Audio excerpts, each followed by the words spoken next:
မင်္ဂလာပါကင်ဆာစီတီမှာမိတ်ဆွေများအကယ်၍တစ်မှာအာမခံကျန်းမာရေးအာမခံ Medicaid ရရှိနေသေးတော့လေ American နိုင်ငံသားမဟုတ်ပါကသို့မဟုတ် American နိုင်ငံတွင်တရားဝင်အမြဲတမ်းနေထိုင်ခွင့်ရှိသူ lawful permanent resident အဖြစ်9နှစ်ပြည့်ထားသူမဟုတ်ပါက October လ1ရက်နေ့မှစ၍တင်၏ကျန်းမာရေးစောင့်ရှောက်မှုအာမခံ Medicaid ရဆိုင်တော်မူဖြစ်သည်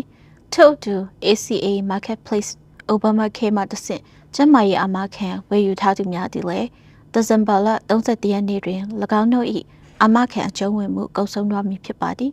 2025ခုနှစ်တွင်အတည်ပြုပြဋ္ဌာန်းခဲ့သည့် Big Beautiful Bill ၏တစိမ့်တစ်ပိုင်းအနေဖြင့်ရွှေ့ပြောင်းနေထိုင်သူများအတွက်ခံစားခွင့်အရေးချင်းပြည့်မီမှုသတ်မှတ်ချက်များကိုပြောင်းလဲခဲ့ခြင်းကြောင့်ဖြစ်ပါသည်အကယ်၍တင့်တွင် Medicaid ရှိနေပါကယခုနှစ်ဆောင်းဦးရာသီတွင်တင်၏Medicaid ရပ်ဆိုင်မိအကြောင်းစာတိုင်းမှတစ်ဆင့်ရရှိမည်ဖြစ်သည်တင့်ပြည်နယ်၏ Medicaid ရုံးတို့ဆက်သွယ်ကတင်လိပ်စာသည်မှန်ကန်ကြောင်းသိချအောင်ပြုလုပ်ထားပါ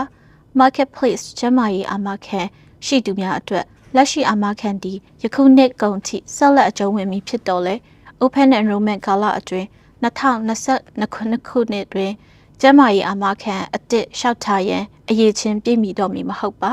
အကယ်၍တင်းကျန်းမာရေးအာမခံဆုံးရှုံးပါကဈေးသက်သာပြီးရှော့ဈေးဖြင့်ကျန်းမာရေးဆောက်ရှောက်မှုပေးနေသောလူထုကျန်းမာရေးဌာနများတို့တွားရောက်ကစိတ်ကူတာမှုခံယူနိုင်ပါသည်အာမခံမကုံဆုံးမီစိတ်ခန့်ပြရန်ကြိုတင်ဖုန်းခေါ်၍ရက်ချင်းယူထားနိုင်တဲ့ကဲ့သို့ Kansas Assistant Network ကဲ့သို့သောအဖွဲ့အစည်းများရှိ Navigator တို့မဟုတ် broker များထံသို့လည်းဆက်သွယ်ကအကူအညီရယူနိုင်ပါသည်တင်တယောက်တည်းမဟုတ်ပါကျွန်ုပ်တို့ကတင့်ကိုကူညီပံ့ပိုးပေးရန်အသင့်ရှိနေပါသည်အားလုံးကိုကျေးဇူးတင်ပါတယ်ရှင်